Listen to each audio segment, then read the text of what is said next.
Hey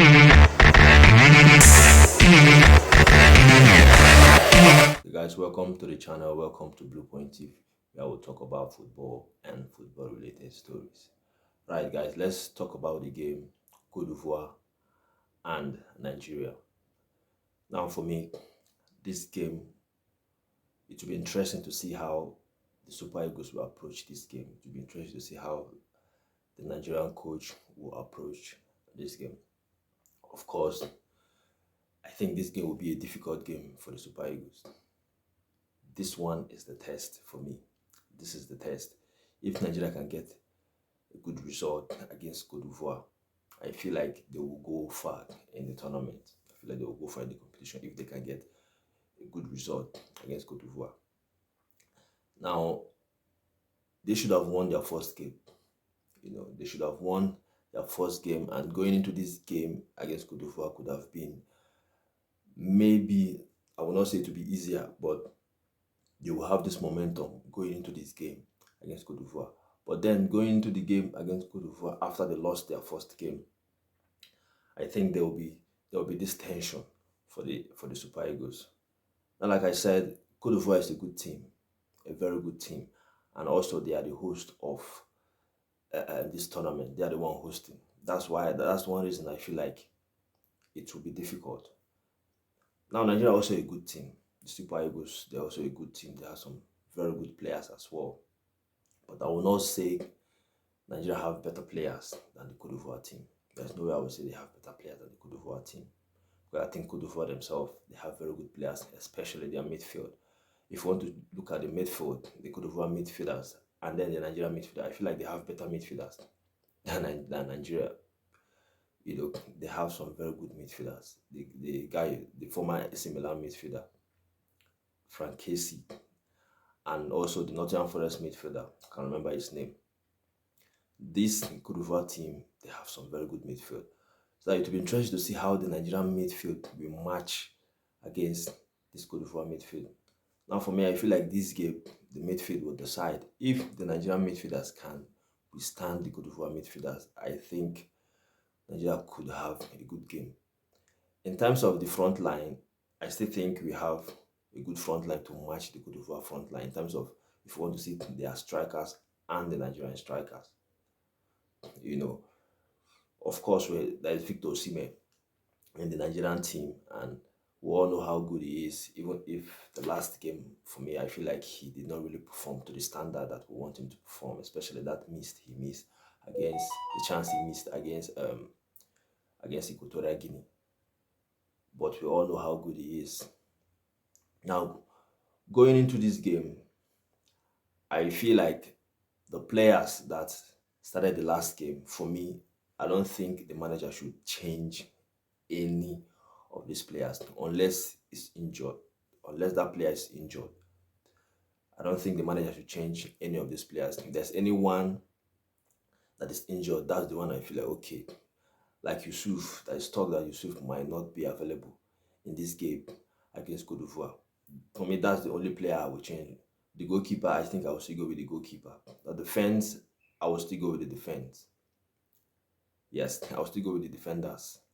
The midfield, of course, like I said before, Yusuf, there is talk that he will not be available for this game because he had a knock in the last game. That he's the only one that I will change. Then the attack, I will still go with the same personnel, the same players for that was that will play in the attacking line. So it will be interesting to see how Nigeria will win this game. Now, for me, this game is they mustn't lose in this game. If they want to have a chance to go through in this group, they must make sure that they did not lose. If they get a draw, I feel like it's not a bad result for me. If Nigeria can get a draw against Cote d'Ivoire, I don't think it's a bad result. Of course, we want to win. We want to win because if we win against Cote d'Ivoire, I think our chances of qualifying is kind of 100% if we win against Cote d'Ivoire. But for me, if we do not win against Cote d'Ivoire, then we have to get a draw against Cote d'Ivoire. If we do not win, it must be a draw. If we lost against Cote d'Ivoire, I think it will be difficult for me to go through because we don't know how the other team will, the result from the other side, from the other teams. So the thing is, Nigeria mustn't lose. That's the thing for me. If they can get a draw against Cote d'Ivoire, then I feel like it would be a fair result going to the last game. And if Nigeria want to get something from this game, they must be sound in terms of defensively. Defensively, they have to be good defensively. They have to defend well. They have to defend well. For me, that's the main thing. Because I think Cote d'Ivoire will control the game. For me, I think they will control the game better than the Nigerian team. Because like I said before, I feel like they have better midfielders than the Nigerian midfielders because of these players that I just mentioned. They are very good midfielders. So if Nigeria want to get something from this game, defend well. Don't give them chance defensively. They have to be tight to the Cote d'Ivoire players and maybe hit them on a counter. That's the way I think we should go about this game. Hit them on a counter. We have some very good attacking players that can cause them problem. So defend well, hit them on a counter, and if we have a chance, we have to take it. If we have one chance, take that one chance. And talking about having a chance and taking it, this is where Victor Osimhen have to come in, because for me, he disappointed the team in the last game, even if he scored. But I feel like he should have scored more. He disappointed the team. So if Victor Osimhen managed to get a chance in this game against Cote d'Ivoire, he has to take it. He has to take his chances if he managed to get any chance. Because if he doesn't have any chance, or if there's no chance that fall to Victor Osimhen, then I know that okay, there's no way you blame him there because he did not get any chance. But if he had chance or chances in this game, he has to take them. He has to take them because I think he's the one that we'll be looking up to in terms of the goals. He is the striker. He's the number 9, and he's the, in terms of the superstar that Nigeria have, he is the superstar. So he's the one that the fans will be looking up to. He's the ones that his teammates will be looking up to score those goals. So if the chances fall to him, Victor Osimhen have to take the chance. But yeah, that's it for me on this one. Nigeria have to make sure they do not lose this game.